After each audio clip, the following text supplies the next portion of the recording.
when I started this business, it was a struggle. 5 years of an absolute struggle. I could not afford the marketing behind my book. So I had to be creative. And I told the marketing person that was working with me at that time, I'm like, I don't have any money to pay you. But if we can sell these books, I will give you a percentage of the commission that I make. And so we worked out that deal, and it worked very, very well for them. And it worked very, very well for me. I had to get creative on what that looked like. And I'm just, as you guys know, I always say, ask, how can I? How can I do this? How can I? How can I? My brain just automatically goes there. But if yours doesn't, put a little sticky on your forehead. How can I? Because then all these things come to you. Hello, and welcome back to the podcast. Thank you very much for being here. Okay, today let's talk about, I had a case that I just got out of a meeting with, and I thought, you know what? This is a perfect example of what it's like to work with Mary Jo and why we're not pressured into sales, or why you're not pressured into sales, and just ideas of cash flow and that kind of thing. And so some people think, well, I'm not going to have a meeting with her because she's just going to pressure me into buying a life insurance policy, right? Nope, that's not what we're here for. I mean, yes, that's what we're here for, but that's not what we're here for. We are here to make sure to help you. So I want to share this with you. I had a client today that he didn't have a lot of money. He was overpaying on his student loan debt. He had a little bit of credit card debt that was not normal, but some stuff had happened. Life basically happened, and now he's got this credit card bill. And he's like, I just can't get out of this cycle of constantly not having any money. And he is he's an EMT fireman. And so that's all he's done his entire life, is worked in the EMT field and been a fireman. And so he's got lots and lots of experience, lots of stories. He teaches people EMT stuff, all that good stuff. And so he's like, I just work more hours and I work more overtime, but I seem to not be getting anywhere. And so we went through all of his stuff, and he doesn't have hardly any debt. He has a vehicle, and he's got this student loan, and he's got this credit card that's not normal, right? But he had gone through the you-know-what system of pay your debt off and be debt-free by that guy. And I'm not going to say his name because y'all come after me. And that's great. He's living within his means, right? He's trying to pay off all this debt, but he's not getting anywhere. And so it didn't take long to go through his information because there wasn't a ton of information.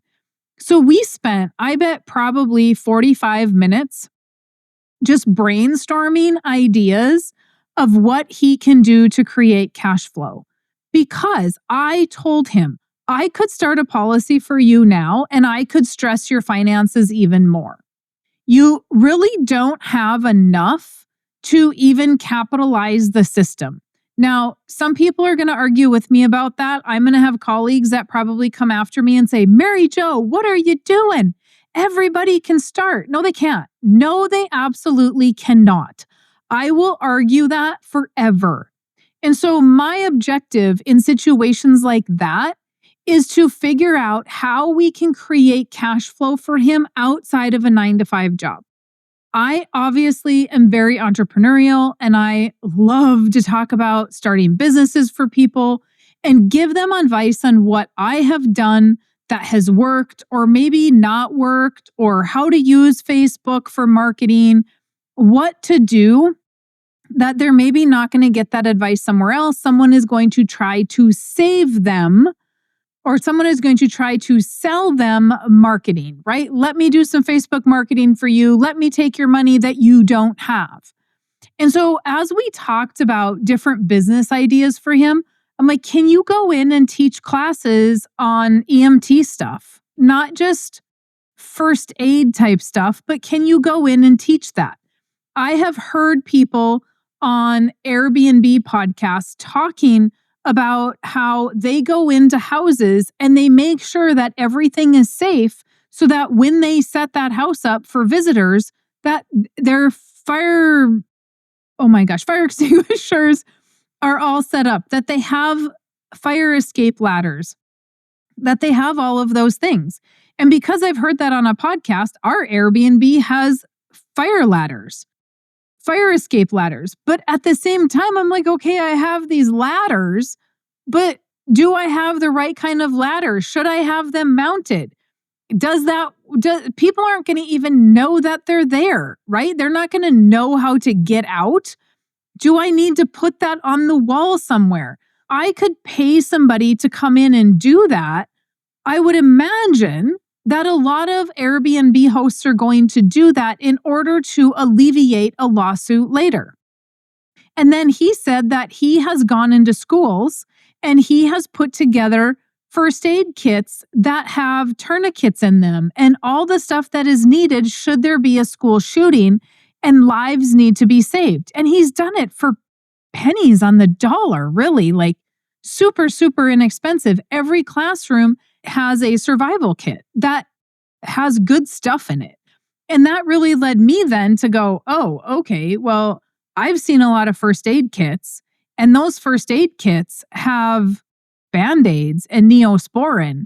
But if somebody gets in an accident on a farm, like we could be losing limbs. We might need that tourniquet, but that tourniquet's not in there because first aid kits are typically really minor kits.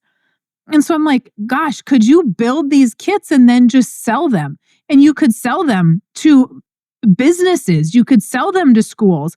If the school didn't want to buy them, I know that teachers are amazing and they will go buy things for their classroom to protect their students because the school won't pay for it. And so could you do educational videos on Facebook, Instagram, TikTok, and could you make them funny? Could you make them super interesting where it's not so boring? Here's a fun little fact for y'all. He told me that just in the time that he's been a fireman, he has seen 3 children die from hanging themselves on those cords for that, that moves your blinds up and down. That cord will get wrapped around their neck and they will hang themselves. 3 children. And he doesn't live in some big, huge town. Okay. So like tips like that the fire detectors expire. I did not know that a fire detector expired. I thought the battery just went dead.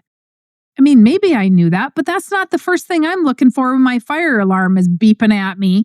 I'm thinking, hey, the battery's dead, right?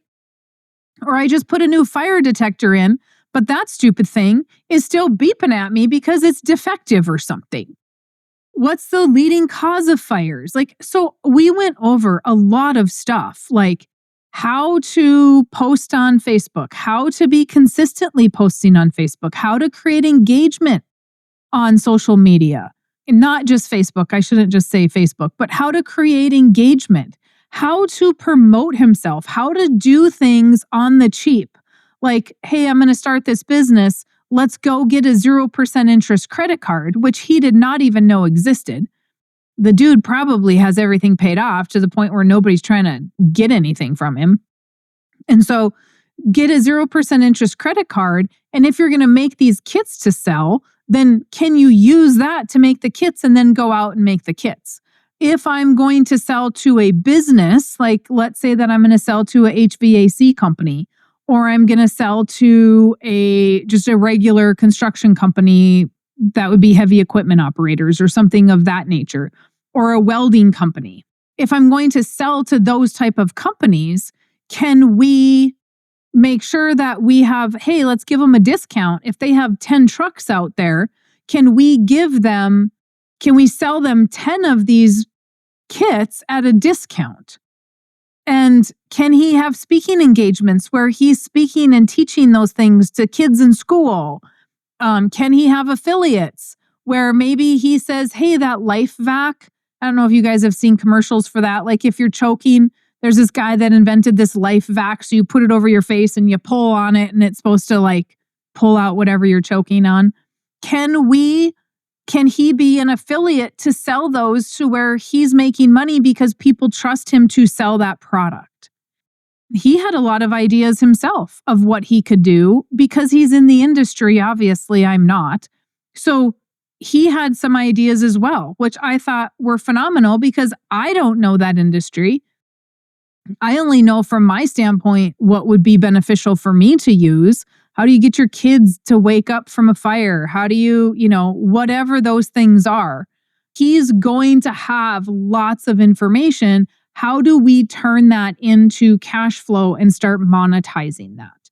So I think that those things are super important because I could have done a policy on him and been slimy and said, hey, yeah, I'll make some money because I'm meeting with you today.